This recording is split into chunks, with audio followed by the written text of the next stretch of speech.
биздин Конституцияда жазылган, мыйзамдарда жазылган функционалдык өз милдеттерибиз бар, ошону аткарып атабыз. Анан эми биздин өмүрүбүзгө коркунуч келет экен, же болбосо жана башка ар түрдүү шылтоолор менен отурсак, анда мамлекет өзгөрүү болбойт. Мамлекетибизде эгерде ушуга чейин бизде мына демократиянын аралчасы деп айтып келсек, мындан ары Кудай кааласа мамлекетибизде мыйзамдуулуктун мындай бир жакшы жашоонун, жөнөкөй адамдар жакшы жашоосунун аралчасына айландырышыбыз керек да. Аны үчүн баардыгыбыз аракет кылып атабыз. Биздин кызматкерлерге мен дагы бир жолу сиздердин алдыңызда рахмат айтып кетемин. Себеби мына кечээ эле болгон чоң окуяларда жанагы ОПГ менен уюшкан кылмыштуулук менен күрөшүү маалында кызматкерлерге коюлган тапшырмалар так аткарып атышат. Ушунун эле негизинде кечээ күнү мына көптөгөн бүгүнкү күндө бир 200 миллион доллардан ашык акчалай жана имущество түрүндө уже өткүзүп бердик. Мамлекет уже сата баштады. Мына Курменти цементти азыр сатып атабыз. Курменти цемент ошол ОПГлардын колунда болчу. Азыр 5-6 миллион долларга келип атат, жанагы инвестор келип атат. Мына Айпери, жанагы Айпери деген чоң ишкана бар, билесиздер. Салан красоты болуп эле ошол жерде бүт бандиттердин баардыгы ушу топтолушуп, ошол жерде бар кылып алышып, ошол жерде бүт өздөрү карап отурушкан. Ошону полностью өкмөткө өткүзүп бердик. Аны дагы бир 20-25 миллион долларга оцен кылып сатып атышат. Ошонун сыңарындай машиналар боюнча, алар буларча майда чүйдөлөр көп нерселер бар, айтпай эле коеюн. Мына крупныйлардын бирөөсүн айтып коем, мына Таш көмүрдөгү кристалл заводу боюнча. Таш көмүрдөгү кристалл заводундагы ошо криминалдар ээлеп алышкан. Чоң ишканалардын бардыгын мамлекеттеги чоң мындай пайда алып келүүчү ишканалардын бардыгында долялары болуп отурушкандагы ээлеп алышкан. Азыр бүт бар мамлекетке алабыз. Мамлекет ошолорду колдонот. Мамлекетке в общей сложности приблизительно на 1,2 миллиарда долларов имущественные и финансовые средства алып атабыз. Кечээ эле бир чоң ишканадан Көлбаевдин 10 миллион доллар финансысын таап чыктык. Мына кечээ алар чакырып, ошолор өздөрү добровольно өткүзүп беришти. Нак акчасын. Буга чейин дагы бирөөсү 15 миллион доллар өткүзүп берди. Ага чейин дагы бирөөсү 10 миллион доллар өткүзүп берди. Бирөөсү 12 миллион долларды өткүзүп беришти. Бирөөсү мына азыр айтып атабыз 30 миллионду бересиң деп атабыз. Ошол, то есть ушундай чоң ишканал, прибыльный ишканалардын бардыгында алардын долялары болушкан.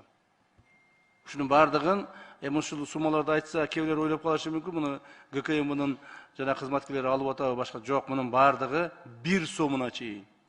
1 сомуна чейин биздин счетко түшөт, ГКМнын депозитный счетуна түшөт. Так, андан кийин президенттин указы менен президенттин став фондуна которулуп берет, же бюджетке которулуп берет. А дальше уже став фондтон президент распоряжение кылат, а бюджеттен болсо өкмөт распоряжение кылат. Ал эми өткүзүп берген имуществолордун түшкөн акчалар, аларды уже госимущество аркылуу өкмөткө түшөт дагы, бюджетке түшөт, ал жерден алар распоряжение кылышат. То есть биз ГКМБ ошол кабыл алган, өткүзүп алган имущество финансылардан 1 сом 1 тыйын распоряжение кылбайбыз. Өкмөткө өткүзүп берип эле арашоту менен отурабыз да. Бул бир жагынан жакшы болуп атат. Себеби биздин кызматкерлер дагы биз только ошол кылган ишибиз статистикага жооп беребиз, финансага жооп бербейбиз. Ал эми кызматкерлерденге мен ошо тапшырма берип атам, күндө сүйлөшөбүз, күнү түнү иштеп атабыз. Кызматкерлерге койгон негизги талап ушул, урматтуу депутаттар. Кайтарылып алып аткан суммалардан ОПГ менен, коррупция менен, мамлекет уурдаганды кайтарып аткан суммалардан 1 сом акча же бир түймөсүнө тийбегиле деп атам. Так, кызматкерлер ошону аткарып атышат. Аткарып алган кызматкерлерди жумуштан алып атам, ачык эле айтайын, мына кечээ эле күнү, буквально кечээ күнү 3 кызматкерди жанагы по дискредитация жумуштан алдым. Себеби бирөөсү 28 000 доллар бирөөдөн взятка алып койгон, бирөөсү бирөөгө жардам берип, бир инвестордун 82 000 долларлык акчасын бирөөгө өткүзүп берип койгон. Үчөөнү кызматтан алдым. Бирөөнү кызматтан снимать еттим.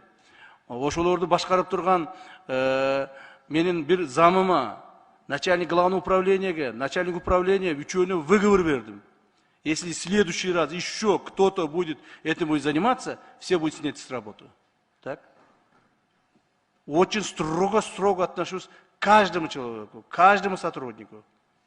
Никто не может отойти от закона. То есть наша работа, наша жизнь, наши действия направлены только единственно куда? Во благо страны. Другого выхода у нас нет. И бизнес сотрудниктер ошону туура түшүнүп атат. Айлыктарыбыз жакшы былтыр көтөрүлдү. Бирок биз азыр өкмөткө дагы сунуш берип атабыз, дагы жардам бериңиздер, көтөрүп бериңиздер. Биз айлыкты көтөрсөк, бир жылына бизге где-то бир, приблизительно айтам, мен анын точно айтпаймын силерге, естественно, 400 миллион сомдун тегерегинде акча келет экен. Так? А биз болсо 100 миллиардтаган сомду алып келип атабыз. Урматтуу депутаттар, өзүңөр карап көргүлө, Кумтөр канча таап атат жылына? 3 жылда канча тапты? 3 жылда ГКМБдан бюджетке толукталган акчалар канча болду? Бул эмненин эмеси? Бул биздин бир жактан жакшы иштегенибиз, экинчи жактан бул мамлекетибиз ушунчалык жанагыдай коррупциялык, криминалдык, кландык, чириген системага айланып кеткен да. Ушул системаны биз тазалап чыгышыбыз керек. Мен муну айтып атам бардыгына. Өкмөттүн башчысы урматтуу Акылбек Сөнбековичке, урматтуу Садыр Кожоевич менен да сүйлөшүп атабыз. Мен айтып атам, мен 3 жылдан кийин мына Кудай буйруп дагы 3 жыл иштей турган болсом, 3 жылдан кийин мен ыйлабашым керек. Ошо маалда кылып калган эмес экенмин деп. Же болбосо менин бул кадрым бар, тиги кадрым бар, тиги кадрыма ишенип отурбашым керек. Мен мыйзамга ишенишим керек. 3 жылдан кийин мени мыйзам коргош керек. Мен эл алдында жүзүм жарык жүрүп, менин мыйзам коргоп жүрүшүм керек. Ар бирибиз ошондой болушубуз керек. Мурдагы бийликтер эмне болду? Мени тиги коргоп калат, бул премьерим коргоп калат, бул министрим коргоп калат деп жүрүп, мына системага тийбей жүрүшкөн. Биз ушул системаны, чириген системаны тазалайбыз деп кирдик. Мен жакында азыр дагы 3-4 күндөн кийин айтам, эми айта турган болсом, бир чоң система боюнча, мына сот жана адвокатура боюнча катуу иштерди азыр жүргүзөбүз. Мамлекетибизди бүт тазалашыбыз керек. Силер жардам бергиле, урматтуу депутаттар. Барын жеке жылдырып коелу. Жеке кызыкчылыкты, бизнести, акчаны мен үчүн эч нерсенин кереги жок. Мен ачык айтып коеюн. Мына бул реклама деген сөз эмес, бул же болбосо бирөөгө мактаныш эмес. Мен сотрудниктерим да барды билет, коом да жакшы билет, азыр мага эч нерсенин кереги жок. Байлыктын дагы, креслонун да башы, мага бир гана маселе. Мамлекетибизди таза, мыйзамдуу өлкөгө айлантып калышыбыз керек. У нас есть шанс, большой шанс бар. Так? Борьба ОПГ еще жестче будет борьба. Вот мен ачык эле ушул трибунадан силерге дагы бир мисалды айтып коеюн. Мына бүгүн азыр Женганы алдырып атамын эмеден, тигел Оштон. Он при всех признавал тем, что он отказывается от воровской идеи. Нет, он не отказался. Бул эмеге экранга айтып коюп, он продолжает. Я сделаю так, что он не продолжал. Я сделаю так, что он никогда не стал дальше лидером ОПГ. Что бы это ни стоило. И каждому это относится. Экрандан айтып коюшу эле, болду биз идеядан кайттык, болду, бүттү, эми деп коюшуп, кайрадан вот этим заниматься. Это заниматься не будут теперь. Я как обещал, в нашей стране ОПГ не будет. Так, в нашей стране кто-то кого-то накладывает какими-то дополнительными грузами, никто не будет. Спокойно, предпринимательдерибиз спокойно жашашат, спокойно иштешет, өздөрүнүн тапкан жасашат, мамлекетке налог төлөйт, мыйзам чегинде жашашат. Болду. Могул жердеги крупный ресторандар, крупный ишканалар бүт бардыгы дан төлөп турушкан. Муну биз билгенбиз, туура. Эмне үчүн ушуга чечим кабыл албадыңар дейсиңер. Билгенбиз, бирок убакыт эми келди. К тому, чтобы наступить, я 2 года готовился. Ачык айтайын. Я 2 года готовился к тому, чтобы наступить, чтобы сегодня день наступил. Вот сейчас мы год наступаем. И теперь 24-25 году будет рост. 26 все будет спокойно. Криминалдын деп чыккан адамдардын жок кылабыз. Баягы мен Женганы эмне үчүн пример кылып айтып атам. Он тоже был один из лидеров ОПГ в нашей стране. Давайте открыто будем говорить. Так. Ал экранға шығып мен қайттым деп қояды, а бирок на самом деле занимается. Он управляет там, в СИЗО сидит, управляет с этим предпринимателями, обратно там накладывает, преступниками управляет. Этого не будет теперь. Ни Раима Троимова, ни Кольбаева, ни Дженга, никто не будет управлять ни с кем. Будет управлять закон нашей страной. И это главная задача, которую поставил наш уважаемый президент перед нами. Урматтуу депутаттар, ушул боюнча силерге дагы айтып коеюн, колдоо бериңиздер силер дагы. Колдоо бериңиздер. Да, у нас бывают такие ошибки, какие-то недостатки бывают, ничего такого. Бирок депутаттардын арасында деле, чоң кичине кызматкерлердин арасында деле тууган уруктарыбыз көп. Бир дагы тууган урукка карабайбыз. Азыркы күндө Акылбек Сөөнбекович менен жардам берип, ушу Акылбек Сөөнбекович биздин берген предложениялар менен иштеп атышабыз. Бүгүнкү күндө мамлекет кызматкерлери иштен алынып атса, кетип атса, ойлобогула жөн эле кетип атат. Нет. У кого-то какой-то малейший связь будет, бүт алабыз баарынчы. Азыр эле мага бир депутат жолугуп, могул жерде биздин айылдан биздин бир жетекчи бар эле райондук деңгээлдеги. Так. Ошону иштен алып атыпсыздар, анын связи жок дейт. Я ему сразу сказал. У него есть связь с так называемым членом ОПГ «Казак». Он ему передачу таскал. Поэтому мы его снимаем. Кызматым ошондой. Мен эскертердин алдында баарын билип туруп анан эскертемин да. Мамлекетке миллиондогон, миллиардтаган налогдор төгүлбөй калып атат. Камчакташат чыксын. Рахмет. Биринчиден сыйлыгыңыз менен куттуктайм. Рахмат. Көптөн бери мындай толкундан элек болсоңуз керек. Рахмат. Камчакташат. Бүгүнкү иш сапар боюнча президентибиз баягы көп тармактуу, көп векторлуу тышкы саясат жүргүзөбүз деп ал ийгиликтүү болуп жатканы баарыбызга эле маалым болуп атат. Анан сиз да өзүңүздүн маалымат жыйындарында айтып калдыңыз эле. Ички анча-мынча маселелерди, долгон токой маселелерге эми колун бошоду. Президент дагы мага ушул боюнча тапшырмаларды берди депчи. Анан чынын айтканда жанагындай орто чиновниктерди буягынан кармалып деле атат. Эскертип деле атасыз. Көйгөйдүн баары эмнеде болуп жатат деп ойлойсуз? Эми бул көйгөйдүн баары ошол мамлекетибиздеги ушул убакытка чейин топтолуп калган көптөгөн проблемалар. Өзүңүздөр жакшы билесиздер, 2020 жылга чейинки мамлекеттик органдардын иштөө тартиби, алардын көзөмөлү, алардын мамлекетке кылган мындай отношениясы башкача болгон. А бүгүнкү күндө талап жогору. Бүгүнкү күндө урматтуу президентибиз Сандыр Кожоевичтин алдыбызга койгон чоң мындай максаттардын негизинде, талаптардын негизинде талап жогору. Ар бир мамлекеттик кызматкер өзүнүн ишин так билип, мамлекетке пайда алып келиш керек. Мамлекетке пайда алып келиштин биринчи тепкичи бул өзүнүн жумушуна, иштеген ишине кыянатчылык кылбаш керек. Кыянатчылыктын негизги маселеси бул коррупциялык элементтер. Ошондуктан эгерде кайсыл бир мамлекеттик ишмер же болбосо кызматкер коррупциялык элементтерге аралашкан болсо, президентибиздин тапшырмасы негизинде аеосуз жоопко тартабыз жана күрөшөбүз. Ошол жасаган жумуштарыбыз негизинде бүгүнкү күндө коррупциялык элементтер кескин түрдө азайды. Азайды. Муну коомубузда, элибиздагы, журтубузда байкап атат, көрүп атат. Жана муну биз аягына чейин чыгарабыз. 2026 жылдын айына чейин президентибиз айткандай, ошол биз жыйынтыгын чыгарабыз кылган жумушубуздун. Дагы мен ойлойм 1 жылдык убакыт бар. Кийинки жылдын аягына чейин коррупциялык элементтер бизде өтө эми аларды такыр жок кылып жибериш мүмкүн эмес, бирок өтө аз болуп калат деген ишеничтемин. Камчакташат, сиз бир нерсени айтарда алдынан ала биринчи эскертип элеңиз да. Койгула депчи, анан мамлекеттик кызматкерлерден тышкары дагы кайсыл тармактарда ушундай эскертүүлөр бар. Эми мен билесиз да, мен өз кызматым ошондой. Мен эскертердин алдында баарын билип туруп анан эскертемин да. Жөн эле курук сөз менен эскертип койбоймун. Мен эскерткен адамдардын бүгүнкү күндө бир 90% ашыгы темир тордун артына түшүштү да. Ошондуктан дагы бир жолу мына сиздин берген мүмкүнчүлүгүңүздүн негизинде биздин мамлекеттик кызматкерлерге, ошондой эле мына айрыкча бүгүнкү күндө иштеп аткан биздин ишкерлерди, президентибиз ишкерлерди колдогула деп атат.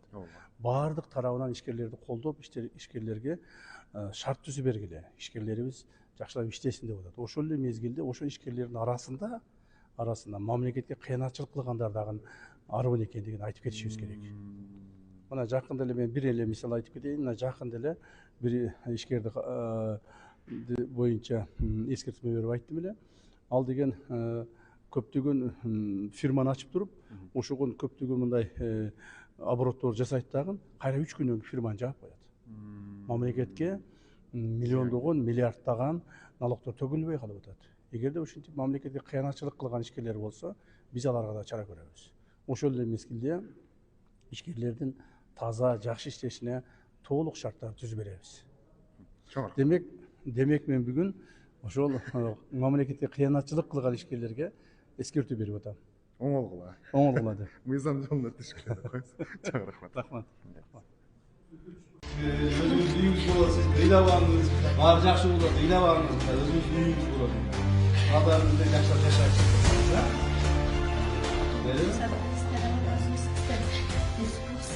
Бүгүн министрлер кабинетинин төрагасынын орун басары УКМКнын төрагасы Камчыбек Ташиев кезектеги үй бүлөлүк оор шарттардан улам турак жайга муктаж 4 балалуу жалгыз энеге 2 бөлмөлүү батирдин ачкычын тапшырды. Өзүңүз үйүңүз болот, сиз ыйлабаңыз, Кудай кааласа, баары жакшы болот, ыйлабаңыз, мына өзүңүз үйүңүз болот дейм. Балдарыңыз менен жакшылап жашайсыз, Кудай кааласа. Генерал полковник Камчыбек Ташиевке буга чейин Кыргыз Республикасынын жараны Элеонора Нуралиевадан оор турмуштук кырдаалга байланыштуу жардам сурап кайрылуу келип түшкөн. Анда аны кичине кезинде апасы белгисиз жаранга сатып жиберилгенин, ар кимдин колунда жүрүп, 13 жашынан баштап балдар үйүндө чоңойгону, учурда 4 баласы менен Аялзат муниципалдык кризистик борборунда убактылуу калкалоого алынганы айтылган. Анын арыз муңун уккан төрага жакшы каалоо тилектерин билдирип, үй тапшырды. Мына балдарыңар менен силер кичине кыйналып калганыңарды угуп, көрүп, аны ушу силерге жардам берейин деп чечтик. Мына силерге үйүңөр болсун, мынунары. Мына бул 2 комнаталуу үй сизге. Мейли? Мына күчү, кыжаат болуп алыңыз. Мейли?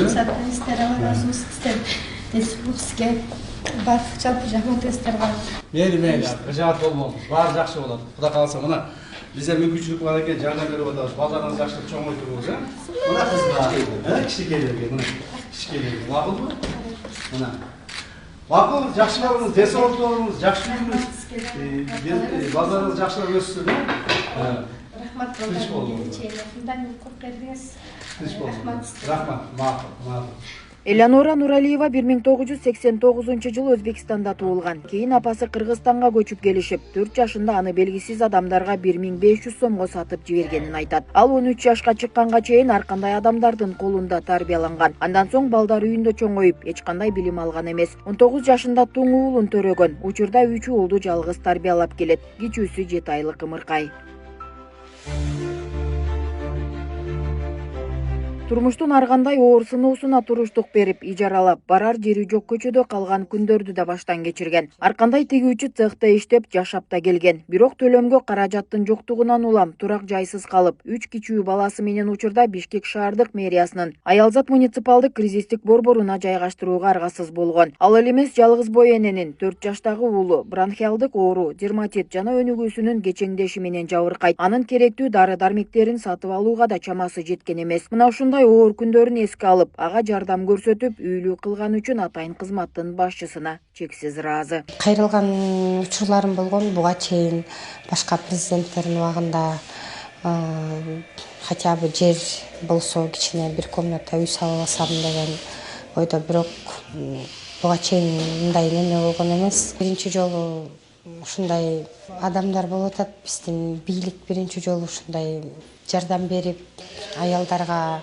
именно Аялзатына көп балалуу болгон биздин балдарыбыздын келечеги үчүн көп жардам берип атат. Камчыбек Кадышаевич, ыраазымын, чынында аябай күткөн эмесмин. Бүгүн мен үчүн аябай бир чоң жаңылык болду десем болот, бир жашоом десем болот. Анткени балдарым келечеги үчүн аябай фундамент түзүп берди. Балдарым келечеги эми ушу менен жарык келен болуп, анткени ар кайсы жерде окуп, баягы кыйналып жүргөм, квартиралап көп жашадым, бирок 4 балам бар, анан балдарым кичине ыйлагыраак деп квартираларга батпай баягы көп жерден суранышкан деле күндөрү болду, чыгып кеткилечи деп, тынчыбызды алып атасыңар деп. Швейный цехте иштеген жеримде жашаган күндөрүм болду, ар кайсы жерде. Анан акыркысы ушу Аялзат борборунда жашап, Аялзат борборуна да ыраазычылык билдирем. Анан ошол жерден кайрылуу кат жазып, бүгүнкү күнү ошо ушинтип Аллах ыраазы болсун Камчыбек Кыдышаевичтен жана жалпы жаамат КМБга баардыгына ыраазымын. Анткени күтүлбөгөн жерден ушундай чоң белек болду. Паспортумда просроченный болуп ала албай жүргөм негизи. Убакытым өтүп кеткен. Кредитим да бар эле башымда, ал дагы көтөрүлүп кеткен болчу. Ошол Кыдышаевичке ден соолук тилейт элем. Балдарына чейин батабыз тийсин элдин. Анткени аябай элдин көбүнө жардам берип, мен билгенден көп кимди элди, особенно Аялзаттын балдары менен аябай колдоп келатат. Мындан сырткары анын азыркы кыйын кырдаалын эске алуу менен Нуралиеванын банк карызы төлөнүп, паспорт алуусуна да жардамдар көрсөтүлдү. Ошондой эле үй тирилик буюмдары жана оокат аш менен да камсыз кылынды. Нурзат Көчүмкулова, Майрамбек Абдибилал уулу, Регион, Бишкек.